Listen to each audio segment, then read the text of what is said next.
welcome back to MK Tutorials. So as we have discussed in the last video, हमने scanning electron microscopy के बारे में बात की थी. आज का जो हमारा टॉपिक है वो है ट्रांसमिशन इलेक्ट्रॉन माइक्रोस्कोप, और इसमें हम डिस्कस करने वाले हैं about the instrumentation, the principle and applications of transmission electron microscope. तो बेसिकली स्कैनिंग इलेक्ट्रॉन माइक्रोस्कोप और ट्रांसमिशन इलेक्ट्रॉन माइक्रोस्कोप में ज़्यादा डिफरेंस नहीं है. प्रोसीजर दोनों का सेम है, बस जब स्कैनिंग होती है और सैम्पल प्रिपरेशन होता है दोनों का थोड़ा सा अलग होता है. थोड़ा सा इंस्ट्रूमेंटेशन में डिफरेंस है, बाकी टेक्निक वही है कि हम इलेक्ट्रॉन बीम ही यूज़ करने वाले हैं. इलेक्ट्रॉन बीम्स यूज़ करके ही हम लोग स्कैनिंग करने वाले हैं of an specimen. So let us start with the video. So transmission electron microscope जो है वो एक टूल है which allows the scientist to visualize the internal structure of the cell, either cell और उसके organelles या different materials. कुछ nano materials होते हैं जिनको बहुत ज़्यादा रेजोल्यूशन चाहिए होता है टू विजुअलाइज. तो वो चीज़ देखने के लिए हम ट्रांसमिशन इलेक्ट्रॉन माइक्रोस्कोप यूज़ करते हैं. ट्रांसमिशन इलेक्ट्रॉन माइक्रोस्कोप के 4 फीचर्स हैं, जिसमें सबसे पहला है हाई रेजोल्यूशन, जिसका मतलब ये होता है कि हम लोग 0.1 नैनोमीटर से छोटी डिटेल्स भी हम लोग रिजॉल्व कर सकते हैं. दूसरा फीचर है मैग्नीफिकेशन. हम कोई भी ऑब्जेक्ट को 10 मिलियन टाइम्स मैग्नीफाई कर सकते हैं, जो कि एक नॉर्मल ऑप्टिकल माइक्रोस्कोप नहीं कर सकता या कंपाउंड माइक्रोस्कोप नहीं कर सकता. तीसरी चीज़ ये है कि ट्रांसमिशन इलेक्ट्रॉन माइक्रोस्कोप के एनालिसिस के लिए, स्पेसिमेन एनालिसिस के लिए हमको जो सैंपल चाहिए होता है वो बहुत थिन स्लाइसेस में कटा हुआ होना चाहिए या बहुत थिन स्पेसिमेन होना चाहिए, जो कि हम ग्रिड पर रखेंगे. That is the stage, specimen stage, और उसके बाद उसकी एनालिसिस होगी. And fourth thing is vacuum environment की ज़रूरत होती है. ट्रांसमिशन इलेक्ट्रॉन माइक्रोस्कोप ऑपरेट करने के लिए हाई वैक्यूम चाहिए होता है, जिससे कि इलेक्ट्रॉन जो है वो इधर उधर स्कैटर ना हो जाए. तो वैक्यूम रहेगा तो उसमें कोई भी एयर मॉलिक्यूल्स नहीं रहेंगे. अगर एयर मॉलिक्यूल्स होते हैं तो उस वजह से क्या होता है कि जो भी इलेक्ट्रॉन्स है वो स्कैटर हो जाए. ये सबसे मेन फीचर है ट्रांसमिशन इलेक्ट्रॉन माइक्रोस्कोप का कि वैक्यूम एनवायरनमेंट चाहिए. वैक्यूम एनवायरनमेंट चाहिए ताकि इलेक्ट्रॉन्स जो है वो यहाँ वहाँ स्कैटर नहीं होना चाहिए, और जो भी कंडेंसर लेंसेज होते हैं वो डायरेक्टली सारी इलेक्ट्रॉन बीम को इकट्ठा करके और स्पेसिमेन के ऊपर ही ट्रांसमिट करें. Now let us start with the instrumentation. तो इंस्ट्रूमेंटेशन में सबसे मेन पार्ट है इलेक्ट्रॉन गन, जो कि इलेक्ट्रॉन बीम प्रोड्यूस करेगा. सो जैसे हमने लास्ट वीडियो में डिस्कस किया था, तो इलेक्ट्रॉन गन के अंदर एक पर्टिकुलर मटेरियल होगा, जैसे कि टंगस्टन फिलामेंट. तो यहाँ पर भी इलेक्ट्रॉन गन जो है ट्रांसमिशन इलेक्ट्रॉन माइक्रोस्कोप में, तो यहाँ पर भी हमको टंगस्टन फिलामेंट या और भी ऐसा कोई मटेरियल होगा जो कि हीट होने की वजह से इलेक्ट्रॉन्स प्रोड्यूस करेगा. उसके बाद कंडेंसर सिस्टम जो है वो इलेक्ट्रॉन बीम को फोकस करेगा on the specimen. And next is image producing system, जो कि जितने भी इलेक्ट्रॉन्स पास हो रहे हैं स्पेसिमेन के थ्रू उनको फोकस करेंगे, और फोकस करने के बाद एक इमेज फॉर्म करेंगे. इस इमेज को रिकॉर्ड करेगा इमेज रिकॉर्डिंग सिस्टम. बेसिकली हम मॉनिटर पे इसको देख सकेंगे. नेक्स्ट इज़ वैक्यूम सिस्टम, जो कि वैक्यूम को मेंटेन करके रखेगा to provide a mean free path for electron gas interaction. Specimen stage is one of the next part, जो कि हमको स्पेसिमेन को रखकर देखने में मदद करेगा, जहाँ पर हम स्पेसिमेन को रखेंगे.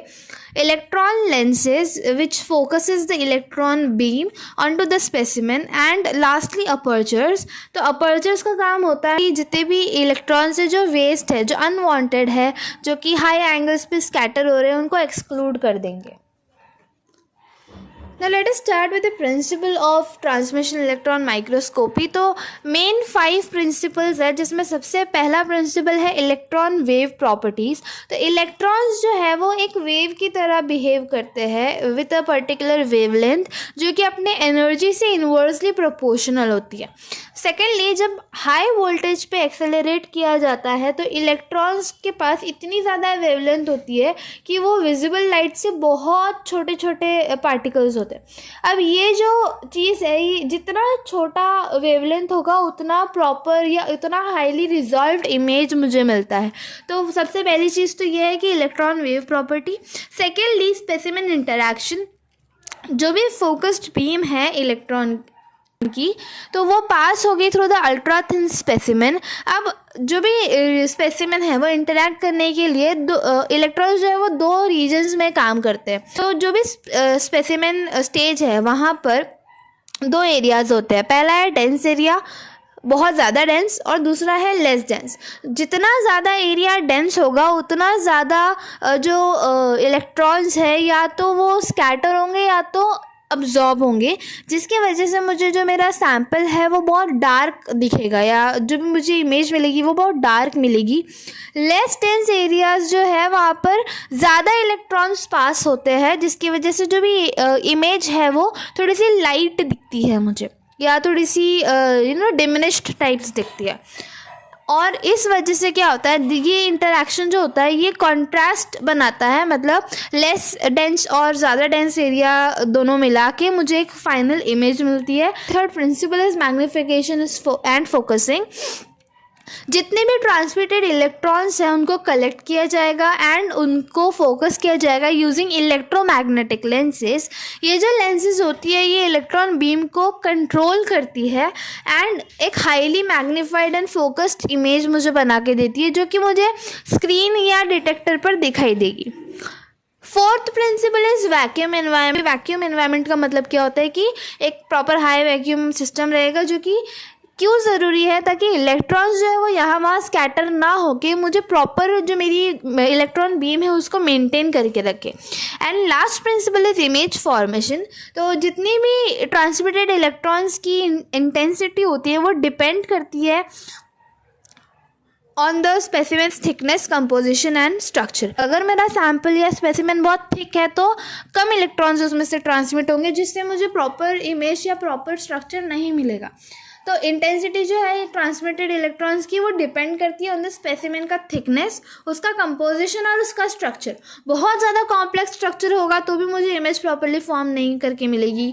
अगर बहुत ज़्यादा कंपोजिशन स्ट्रॉन्ग है या थिक है सैम्पल तो भी मुझे उसके अंदर से कोई भी जो इलेक्ट्रॉन्स हैं वो ट्रांसमिट ही नहीं होंगे, तो मुझे प्रॉपर इमेज जो है वो स्क्रीन पर नहीं दिखाई देगी।